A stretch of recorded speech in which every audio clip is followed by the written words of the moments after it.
Welcome to the Secrets to Mindful Health, where we explore the hidden truths of wellness in all its forms.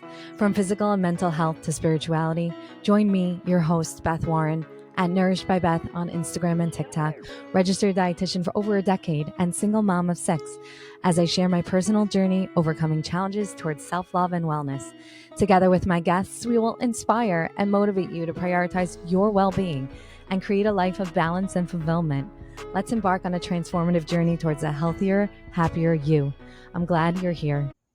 Welcome to an eye opening episode on heart health and plant based living with the esteemed Dr. Joel Kahn. Get ready for practical tips and science based facts to unlock the secrets of a healthier lifestyle. Dr. Joel Kahn, a practicing cardiologist and a clinical professor of medicine at Wayne State University School of Medicine. He graduated summa cum laude from the University of Michigan Medical School, known as America's Healthy Heart Doc.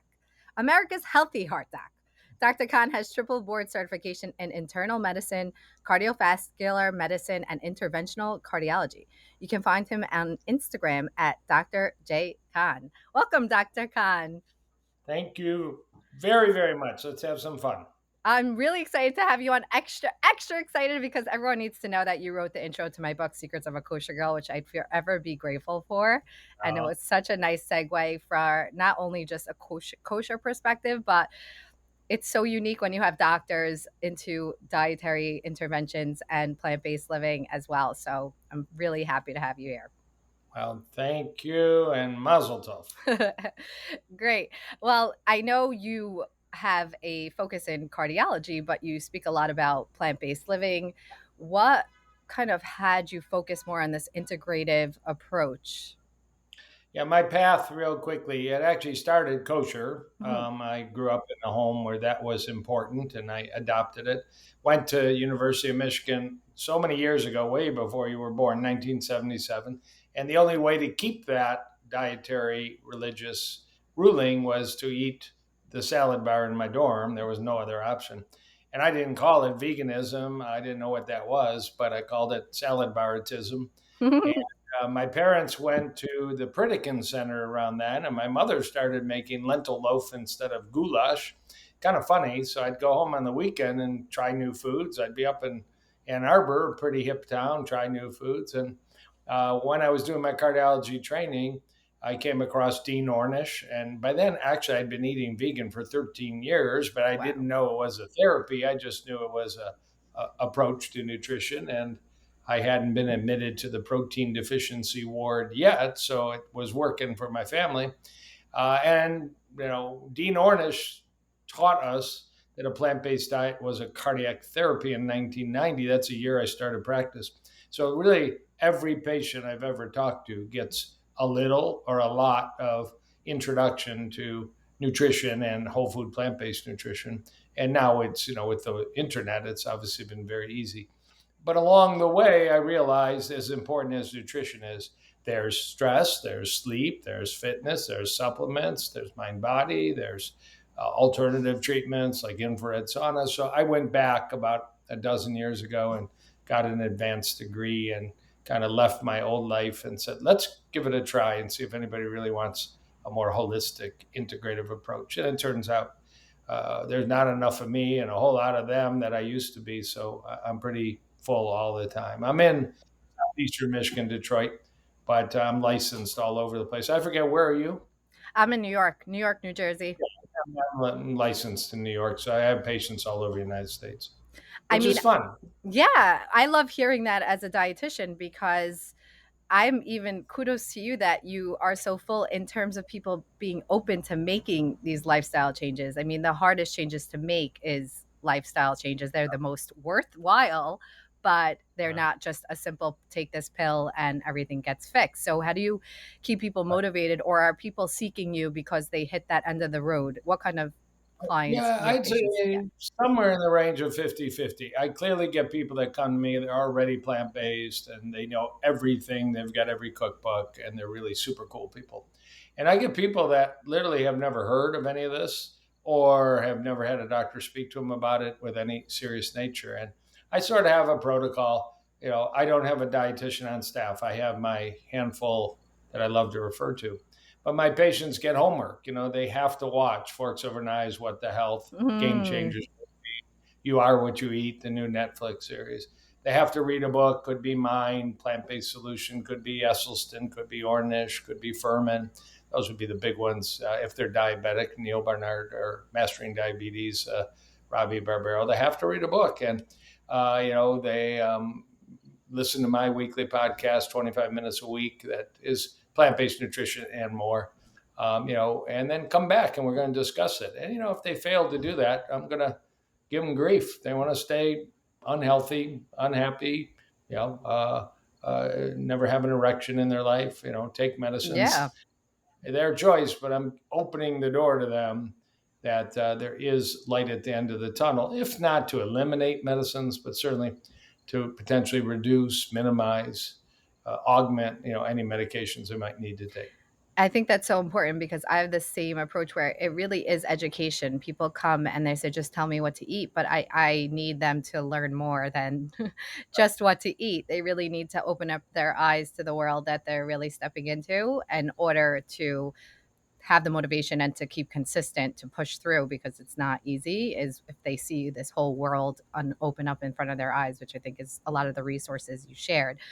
Um, but so what do you feel like the most consistent research has been? Because I never knew that. I learned that also. I know you had a kosher lifestyle growing up, but I didn't realize you had the step in the door of the whole plant-based vegan lifestyle. And then the whole world sort of exploded in that in a great way about I'm, plant-based, plant forward, plant this. But what is I'm the, about as OG as it gets, 19, yeah.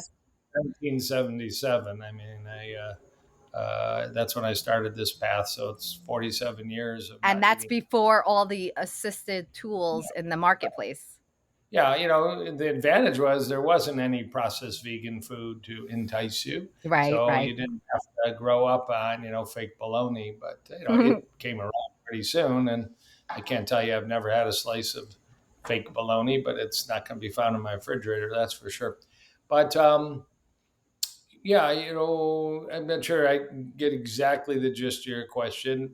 It's a wonderful world to be vegan in now because there are too many processed choices, but Right. sometimes in a pinch or sometimes in the transition.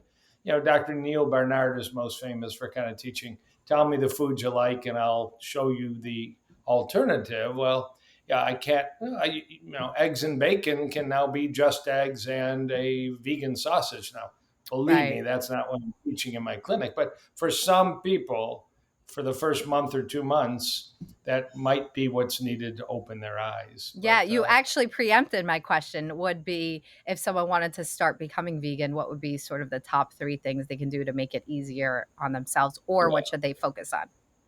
yeah, well, I try and get people off dairy right away because anything they like in dairy is available, and some of them I don't eat. I don't do a lot of vegan butter and vegan cheeses. Most of them are too rich in coconut oil and palm oil for my taste. Hmm. Or it's a nibble once in a while. But again, I don't have a refrigerator full of those things by any choice. I'm very open to extra virgin olive oil, but not those fake substitutes. But nonetheless, get rid of dairy, and if it has to be early on, that it is some of these substitutes that you can, a creamer, and a lot of the creamers, coconut oil creamers. There's too much oil in there for me, but Hmm. as a transition, not a bad choice. And I'm always experimenting. I'm working just unpaid right now with a new company making some just premier, plant-based milk products. I love Amazing. that. And the thing is, too, a lot of people feel better because there's so much lactose intolerance, and some people it's acne, and some people it's just that they're just not reacting well to dairy. So there is a lot of benefit there. Next, always increase whole foods. So maybe they're still having salmon, and maybe they're still having protein. I love that term. I have a salad with some protein. Well, put chickpeas on it, you got protein. But nonetheless, they're talking about animal protein like there's no plant protein. But, just eat a giant salad every day is a great start. Rich Roll, famous athlete, his introduction was a giant green smoothie every morning. And Hmm. it was so nutritionally enhanced that he just felt better and performed better way before he was completely vegan. And that's a good start. Maybe it is a smoothie with just blueberries and some arugula or spinach or kale. And I'm a big hemp seed, flaxseed, Oh, I chia love seed those. person for the fiber and the omega-3.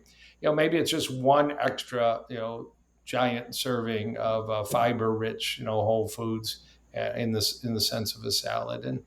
And then, I got to teach people how to survive restaurants. That Mm. was super challenge. On highway trips long ago, it was literally pulling into a Wendy's and getting a baked potato with nothing on it. I did that recently just for nostalgia, and I found out it's in this terrible That's your plastic. French fry? It's in this terrible plastic container. So you got a Mm. hot potato in a plastic container. You're Mm. killing yourself a different way with Right. plastics, microplastics, and the rest. That's all, But now with Chipotle's and Paneras and even some of the fast food places, although you're not going to find me at a fast food restaurant, but Hmm. it's easier to survive out there. And there's just so many nice choices. Many people don't know. One of my education pieces is I tell people check out the app happycow.net. You know of it, but Mm. boy, it's been around 30 years, and you can be in Istanbul, Turkey, and you'll find plant-based restaurants, and you can be in Peoria, Illinois, and find plant-based restaurants. So it's a great app when people particularly are traveling for business and they don't realize that there's a Whole Food market 2 blocks away they didn't know about. Or Wow, that's a great resource. yeah, it's a great resource, and it's got so much legacy that it has. It's updated and it has good listings. So Yeah. there's maybe others, but that's the one that I tend to turn to even when I'm out of town. Hmm. Okay, kind of like the kosher world where they're like kosher GPS and you got to Yeah, find there the may be. I don't even know, given that I satisfy my interest in keeping kosher rules by what just through eating meat. vegan. Yeah, for sure. There may be equivalent apps for, find a kosher Hmm. restaurant near me. Obviously, the Yeah, search engine will do that for me. right. More to the point of you doing this 30 plus years ago and you had none of this. So, Yeah. and we could really take it from you. What do you feel the biggest misconceptions are? Like, for example, you posted something about soy, I think even today or yesterday about, and Put people freak out about soy. And, you now you're referencing coconut oil a few times. Doesn't seem like you're a little cautionary on that. So, what are some misconceptions of foods people had? Yeah, certainly it appears there's a famous organization called the Weston Price Organization Hmm. that's pretty much teaches, ancestral eating, of which there's such a huge scientific controversy. What's ancestral eating? Because even in the last 6 months, there was a major research study, I think, out of Morocco, that ancestral eating 85,000 years ago in Morocco proved to be by very scientific isotope analysis, largely plant based. I thought they were all I'm meat not eaters. surprised. The whole culture is plant based. Plant-based, yeah. And it was representative of Paleolithic eating 85,000 years ago. So but the Weston Price Society probably gets credit for really spreading the word inappropriately that soy was a food that caused man boobs and cancer and erectile dysfunction, and couldn't really be anything more than the truth. Nowadays, given the long history of glyphosate and GMO alteration of food, you want to buy organic soy Hmm. milk, organic tofu, organic tempeh, organic edamame, organic miso soups. But protein rich. Not that we have to obsess over protein, but we obviously need some fiber rich. Full of what I call plant nutrients, phytonutrients that actually appear to reduce heart risk, reduce cancer risk.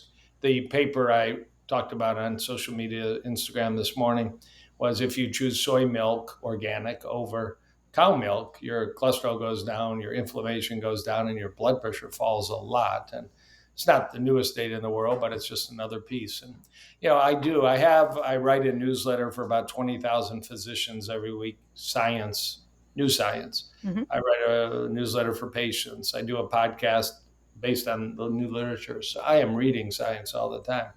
And it's 98% to 2% plant based science and health benefits versus very rarely seeing anything about animal products and health benefits. The latest study was actually the ketogenic diet alters your gut microbiome for the worse and raises your cholesterol for the worse.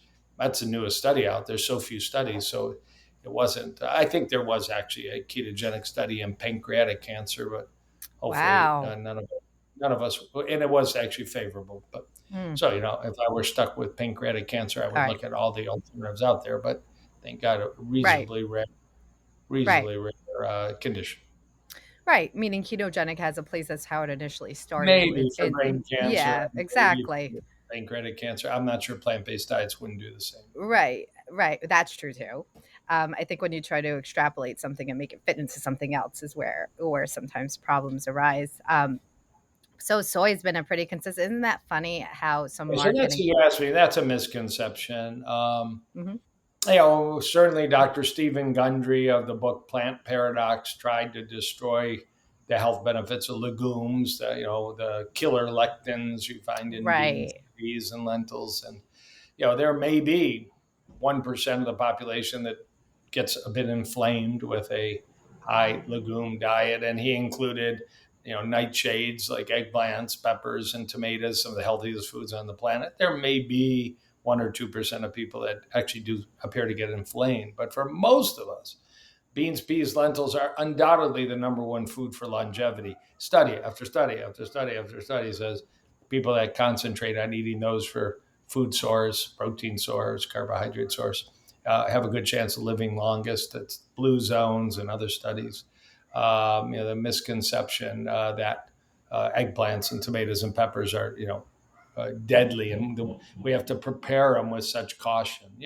Don't Hmm. eat raw kidney beans. That's a lesson for life. I agree with Dr. Gundry, but But that who's eating book, that? well, yeah, Yeah. good question. The Right. book, The Plant Paradox, was huge misinformation. And I would say the same thing is true of the gluten story. Yeah, you Mm. got celiac disease, no doubt. And maybe 5% of people are gluten sensitive. They actually feel worse eating whole grains. But you take the rest of the scientific data over and over this week, huge study, I think it was 400,000 people, Mm. that if you get your fats in your diet from whole grains, and there are some in whole grains, you actually extend your lifespan and lower your heart risk. Mm. And any other study of whole grains typically shows your odds of avoiding disease. Certainly opposed to white bread, but don't eliminate whole grains from your diet. Whether it's Dave Killer bread, Ezekiel bread, homemade bread. Hmm. I'm not sure sourdough bread is considered, whole grain bread, but it's certainly got all the probiotic gut Hmm. advantages. So we are we eat bread in our family. We'll have nice vegan challah tonight, but Right. my That's wife is yummy. quite the master of making homemade bread, But I'm which sure is you don't enjoyable. sit at the table for 20 minutes picking at the challah. I'm sure Yeah, you that have. too.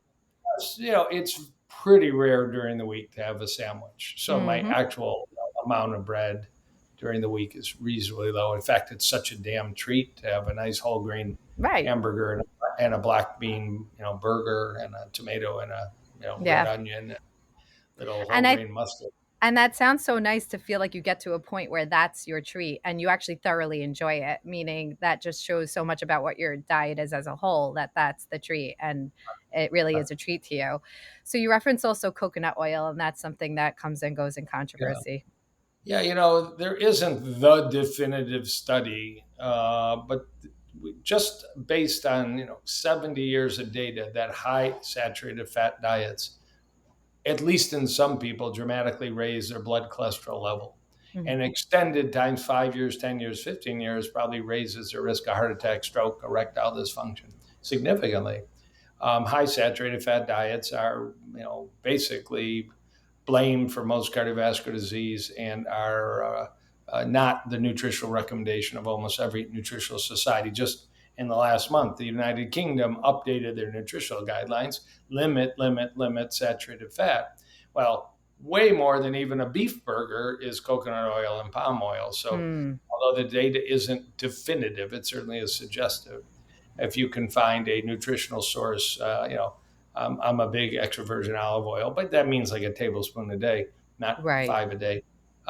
Organic avocado oil. Seed oils are another, and people go crazy, but that's okay. I don't care if they go crazy. Right now, TikTok, Twitter, everybody considers seed oils, the devil. I mean, there's so many misinformed nutritionists.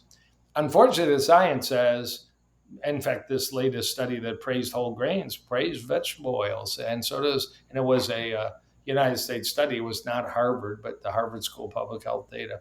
And these are not perfect studies, but it's actually hard to find actual data that seed oils harm us. Now, yeah, I don't go buy Mazola corn oil Hmm. off the shelf in a plastic bottle. You're not going to find that in my house. But actually, there's overwhelming data that, horrible to say, but organic canola oil is a pretty heart friendly oil.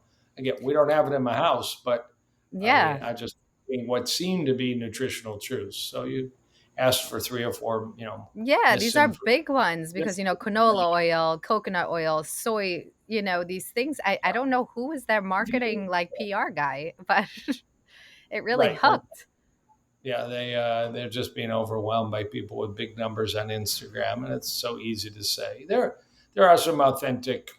I'm thinking of somebody on Twitter with a PhD that does nice nutritional reviews, and he just went through all the studies on seed oils about 6 months ago, and Yeah. shockingly, most of them are positive. Now, some people choose in the plant-based world a low or no oil diet, kind of mimicking Okinawan Hmm. populations, following Dr. Esselstyn, Chef AJ, even Dr. Ornish and all, and that's great too. If you want to do that, you can have a very low oil diet and be healthy. But I favor more the Dr. Joel Furman nut seeds, avocados, and in my case, a tablespoon of extra virgin olive oil a day. Right. And I think what's important caveat there is, let's say they did decide the low oil diet, whatever it is, it's what else are they eating around that. And a lot of what you're referencing is about quality, is about quantity in the moment, quantity in the week, the rotation, the balance. There just was a study published 4 weeks ago from University of Florida, Gainesville. Relatively small study. I think it was 40 volunteers. They were eating Florida food, and they were put on whole food plant-based diets. And I think they did it for 4 weeks, took a break, did it for 4 weeks. One of the 4 week whole food plant-based diet was high olive oil, but it was like 5 tablespoons a day, pretty high Hmm. olive. Hmm. And the other was less than a teaspoon a day. It was permitted, but it was limited. And the conclusion of the study, because it really hadn't been examined, only vegans care about this mini topic, but the Hmm. conclusion was both diets benefited compared to the standard Florida diet people were eating. Now, there was some indication that the cholesterol was a little lower on the low olive oil diet versus the higher olive oil diet. It's not much of a marker. I mean, it was a 4 week study, healthy volunteers, no data on blood vessels, no data on much else. But some people are using it to say eat a whole food plant based diet a little lower in olive oil versus a little higher. And if that's what you want to do, you can take it. I think it's called the Heart of Nutrition paper. That's was the title. Right. Yeah, I think that's a fair assessment at the end of that. Like, it is probably beneficial, but not too much. I mean, Yeah. like everything. I'm wondering, because you are Dr. Kahn, cardiologist. Let's say people are going to their doctors and they do have high cholesterol. They right away ask to be put on statins. What's your opinion? Obviously, everyone's situation is different, personalized. Everyone should consult their doctor. But how do Right. you approach that with someone who has high cholesterol and they come to see you? Right. This is probably the number one thing I do in my clinic all Hmm. the time. And this is, hardcore cardiology now, but there's this insane deficiency in American medicine that you get to 45 years old and your doctor starts saying you need a mammogram, you need a colonoscopy, you should get a gynecologic exam for cervical cancer, a guy should get a prostate exam or blood work, and nobody screens for heart disease. If you think Mm. about it for a minute, it's insane. We know more people die of heart disease. You'd have to assume that there's no way to screen for heart disease. Turns out, hardcore cardiology, for about $75 in your local town, your doctor writes you a prescription for a heart calcium CT scan.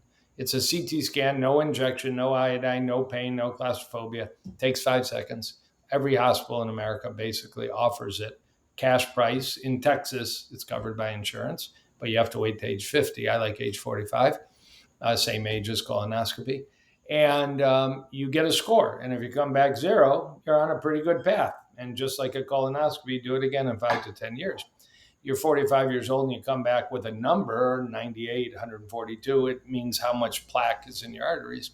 You got a problem, NASA, and you've got a real eye opening indication that you are on a road that could lead to trouble, and make the changes now. Watch those Mm. documentaries, change your diet, get your gym membership going, drop the weight, get your sleep, stop smoking. And that's where statins come in. So if you've had a bypass, a stent, a heart attack, a lot of people should be on a statin. Now, I'll give them all generally 3 months to make the diet changes and Hmm. recheck. Some people, cholesterol drops 100 points. Some people don't, even though they work very hard at it. They get Hmm. very frustrated by it. But there's a lot of genetics involved in your cholesterol level. Your microbiome is involved. And if they can hit incredible numbers, they may be able to sneak by without it. But same thing with that CT scan. It's not just my idea. It goes back 20 years. But now even the American Heart Association says highish cholesterol, calcium score looks pristine. Yeah, work on your diet, go to the gym, lose weight, manage stress. Do it again.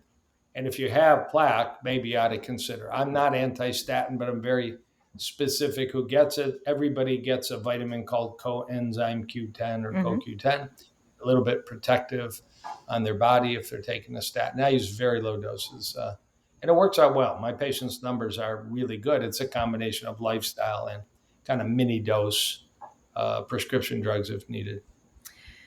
I'm shocked how not often I hear of that scan and how simple of a concept and something to do that just helps you give you more data about where you need Just to a go. little more work. It's not a rubber stamp. We call it personalized medicine. Mr. Jones is different than Mr. Smith, and Right. Mrs. Adams is different than Mrs. Cornwell. I mean, you got to personalize it. It takes a couple more emails and follow up, but it really, I think, we don't have the definitive study, but we do have statements by, American Heart Association. You don't need statins if you have that CT scan, and it's a Wow. it's a beautiful zero. I love that. And what about omega 3s? Like the back in the day when they were discovered, they're like, oh, supplements. And they're like, wait a second, what are you really taking with that pill? Or is it prescription? Does it really help? Even in the vegan medical community, there's a controversy. There's some that feel, a tablespoon or two of flax a day, you're done, and many people don't Mm, do that, and they should. that's an easy one. Very regular on that.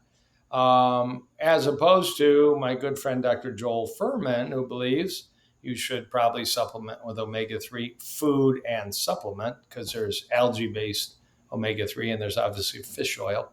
And you don't have to go high dose, you can stay low dose.